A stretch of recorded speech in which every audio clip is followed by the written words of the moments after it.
What is up, guys? Welcome back to another FPL video. For this video I'm going to be running through the fixtures on game week 1. Now typically for the start of the season I wouldn't just plan for game week 1 and I wouldn't just pick players based on game week 1. So that's not what the video is going to be focused on. It's not about picking players, it's just purely about my predictions for how I think each fixture will go. And based on that you can pick your own players or you can wait for videos that I do in future for players to target from each team. But this video is just purely based on my predictions for game week 1 of the season. So let's just get stuck into that. Okay, so for the first fixture of the start of the season, we've got Brentford versus Arsenal. Now I actually think this is quite a tricky fixture to predict, because typically championship sides that are promoted are always difficult to predict at the start of the season. I find they can be very, very hit and miss. Sometimes they can surprise everyone, sometimes they can lose 3-4-0, like it can go either way, but typically I find that they do tend to surprise people, especially the playoff teams. I find they're always a bit of a tricky one to predict because they're always super motivated at the start of the season, especially for a team like Brentford, which is, I think this is their first time in the Premier League, so they're tricky to predict. Now Arsenal are also a tricky team to predict at the start of the season because they tend to underperform, but this Mikel Arteta team is just so hit and miss. I have no idea how they're going to perform.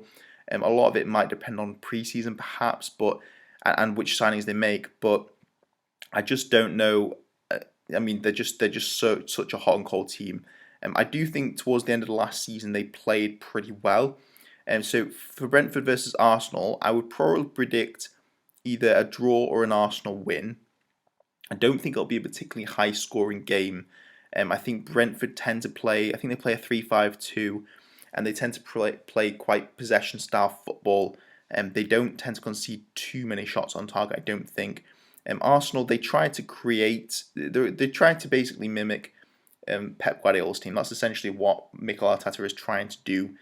So they will try to create loads of chances and have that creativity from the players in the final third. But there's just something missing there at the moment. It will be really difficult to predict how they start off the season because it will depend a lot on how fit the players are and which players they sign. But I do think Mikel Arteta has done a good job of getting rid of some of the less focused, shall we say, players from the Arsenal camp. Not naming any names, but Xhaka. But yeah, so I think that he's done a good job of kind of molding his team to his style. So for my prediction for this match, I think it'll be a draw. I think it'll probably be a draw, low scoring game, maybe a 1-1. That's what I'm going with for Arsenal, Brentford versus Arsenal. So Man United versus Leeds. Again, this is an interesting fixture. I think Leeds play a really intensive pressing style of football, and Man United tend to play really well on the counter attack. But it'll be really interesting at the start of the season, and also I'm just predicting how things go with the world at the moment with the pandemic. It'll be interesting to see if the crowd if we stay in sort of if there's no further lockdowns and like that, if the crowds are allowed in the stadiums. I think it will make a huge difference to both teams, especially at Old Trafford. So Man United's home form on last season was not that great. They actually performed as one of the best teams away from home, and at home they weren't that great. But I think a big part of that was not having the fans. So I think Man United versus Leeds is a difficult one to predict, but I think that Man United will win. I think it will be a high-scoring game, so I predict maybe a 3-1 to United or 3-2 to United. I think there'll be goals in this match. There tend to be with Leeds either that or it'll be a 0-0. That's my prediction. It's either going to be a 0-0 or very low scoring, or it's going to be very high scoring. I don't think it's going to be like a 1-1 or a 2-2. I think it's going to be either like Man United are going to win comfortably and there's going to be goals on both sides, or it's going to be a 0-0 because of the way these two styles match up. But there will be there may even be a few absentees from Man United at the start of the season. So again, this is a tough one to predict. If there's absentees from Man United like Luke Shaw and Harry Maguire, Leeds could genuinely beat them. You never know. So I think it's a difficult one to predict. But I would target Man United players for this fixture. I think that they're a good team to target. So moving on, we've got Burnley versus Brighton. I think this is just generally a bit of a boring fixture. Any fixture with Burnley in just tends to be a bit of a boring fixture, to be honest. And Brighton, they're not the most entertaining team either. Even though they play attractive football, they're just still so boring to watch because they can't finish any of the chances they create. At least that was the story of last season. But Burnley versus Brighton, Burnley tend to park the bus. They tend to be pretty solid at home. Brighton tend to create chances but don't really finish them. I predict maybe a 1-1 or a 0-0, but I wouldn't really bother with this fixture. If I did bother, I'd maybe target Brighton's defence or Burnley's defence. I wouldn't target any attacking players from this game. To be honest, I don't really have much of an idea how it's going to go. I think it'll be a draw, personally. Probably a draw, but you never know because these two teams at the start of the season, when there's still so much up in the air, predicting games at the start of the season is always difficult because there's just so many different variables. So I would predict a draw for this game, but I don't predict it to be a fairly interesting game with that many goals. Chelsea versus Crystal Palace. So this is a really interesting fixture. I think Crystal Palace are one of the favourite teams to perhaps even get relegated, simply because of the new manager in Patrick Vieira. I think he's a real unknown for Crystal Palace. He was there something like their third choice manager, and whenever you've got a new manager, there's a real kind of unpredictability about how you're going to play and how you're going to win games. I don't think Crystal Palace are a solid team defensively. They have just signed a centre back from Chelsea. I think it's called Guehi. Sorry if I mispronounced that, but he is still just young. I predict that Crystal Palace this season are going to let in a lot of goals, because they were very solid under Hodgson simply because of the style of football that he played. Patrick Vieira has come in and said that he wants to play a more attacking, forward-thinking style of football. With the players that they've got, I just don't see that working at all. I can see them scoring goals, but I can also see them letting in a lot of goals as well. I don't see them defending set pieces very well either. So I think that they will let in quite a few goals from Chelsea. I predict a comfortable Chelsea win, maybe a 3-0, 3-1.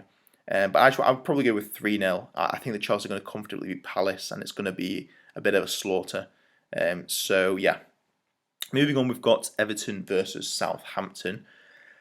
Again, this is a bit of a tricky one to predict. Southampton are a very unpredictable side, so are Everton. They are just, Everton under Benitez, he's their new manager now. I think they will be solid defensively, as most Benitez teams tend to be.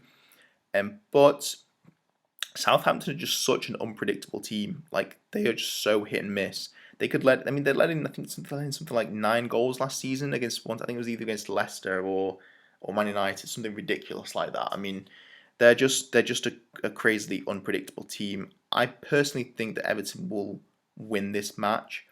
I think they'll maybe win 1-0. I think it's going to be a low-scoring game, 1-0 to Everton.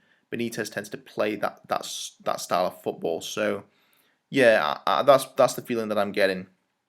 I think that Southampton will have a slow start to the season unless they step it up and make some good signings, because it's not looking too promising for them at the moment in the transfer window.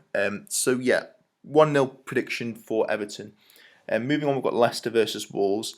Again, this is an interesting fixture because Wolves have got a new manager in Bruno Lage. I think that's how I pronounce it.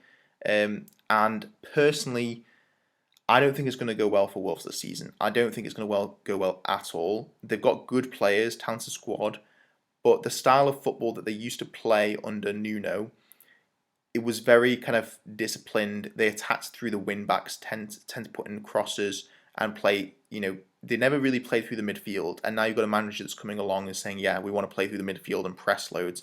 It's going to take those players time to adjust, and they're not going to be defensively solid. I know that for certain, because anytime you're playing high pressing football and trying to play through the midfield when your team is not used to that and you've not got players which are suited to that, it's going to be very risky. I think it's going to be a lot of a large adjustment period, and Leicester are a very attacking side.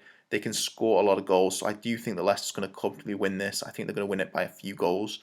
I'd predict maybe a 3-0 or maybe even something like crazy like a 5-0. I just predict there's going to be a lot of goals for Leicester, and either that or maybe just be a 1-0, but I do predict Wolves to lose. I would not target their players for now because Bruno Lage is just a completely unpredictable manager. I could be wrong about him, but my gut feeling's telling me you're taking players who are not used to pressing in the midfield, not used to retaining possession, and now you're going to tell them to do that. It's going to take time. I think it's going to take time to do that, and there's going to be an adjustment period. So I'm predicting a comfortable Leicester win. So moving on, we've got Watford versus Aston Villa. Now, this is another interesting fixture. They're all interesting fixtures, really, apart from Burnley and Brighton. But I think that Aston Villa have strengthened. They've signed Buendia. They've kept hold of their centre defensive mid Douglas Luiz.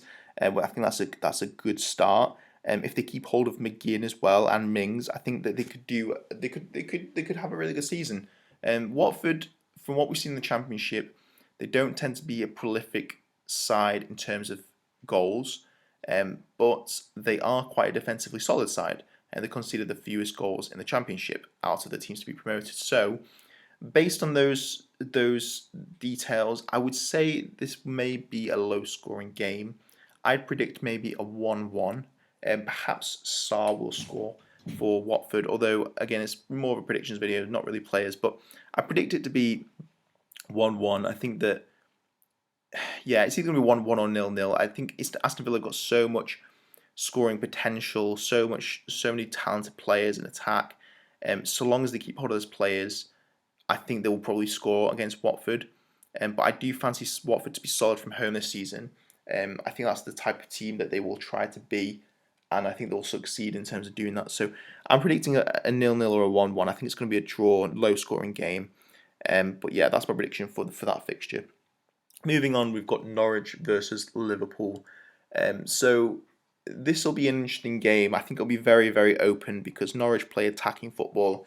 So do Liverpool. I think it'll be back and forth. It will be end-to-end game stuff. I think it'll be a very entertaining game to watch. Both teams press a lot and like to play attacking football. I think Liverpool have some well-rested players. I don't think Salah or Mane have had any. I don't think they're playing in the Olympics, so that's good for them. They'll have a fresh squad. They've also signed a really good defender in Konate. I think he's a really good talent, very tall centre back. Could be a really good threat from set pieces. I think this will be a high scoring game. But I do think if Van Dijk is not fit in time and they've not got their centre back partnership sorted, Fabinho isn't playing, Norwich could put a few past Liverpool, but equally Liverpool will put a few past Norwich. But if they do get that sorted, I think this will be a comfortable win for Liverpool.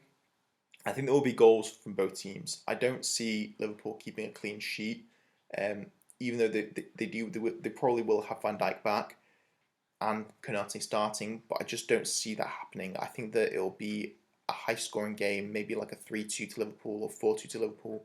I see there's going to be a lot of goals in this game, so yeah, I would target Liverpool as a team and keep an eye on Norwich players as well, even though they've not got good starting fixtures. I mean, you never know at the start of the season. There's just so much up in the air. I mean, the start of the last season that Norwich were in, they had tough fixtures, and Pukki and Cantwell did really well. So I would just keep an eye on the players for these two teams. I think it could be a high scoring game. Newcastle versus West Ham. I think this is going to be a completely unknown fixture. I personally think West Ham will beat Newcastle, but I wouldn't be surprised if Newcastle won like 1-0 or something silly like that. I just have no idea how they're going to set up. I don't think they're a particularly talented side, Newcastle, but Steve Bruce plays Big Sam style football. Like, he plays very park the bus, boring football.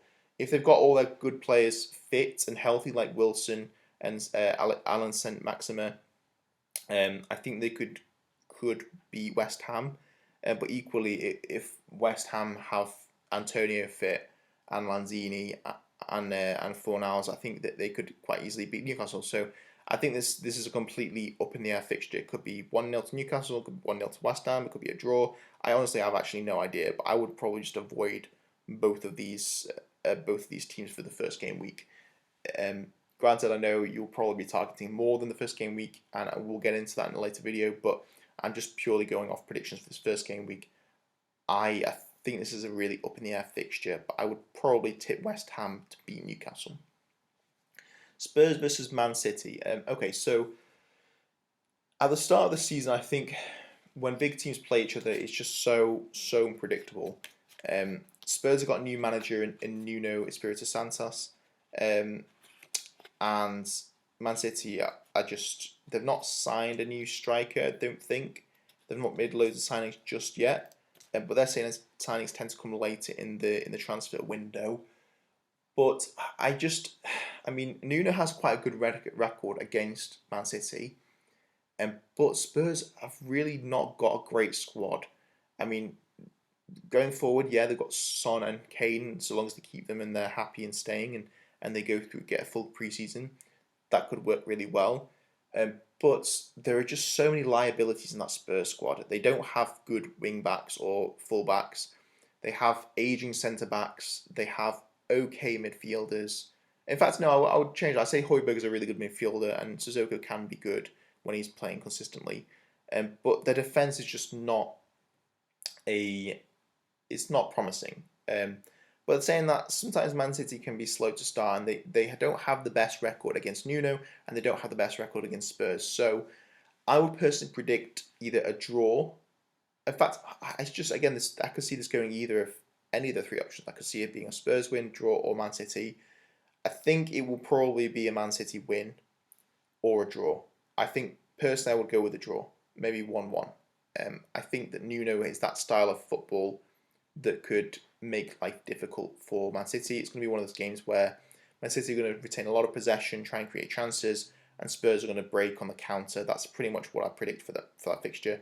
And when they're playing that style of football, a lot of it's going to depend on the individual players, which is going to depend on the signings, going to depend on the pre-season, if people are back in time, if the team is fit enough. So I think probably a draw is a safe bet for this one, but I wouldn't target it too heavily.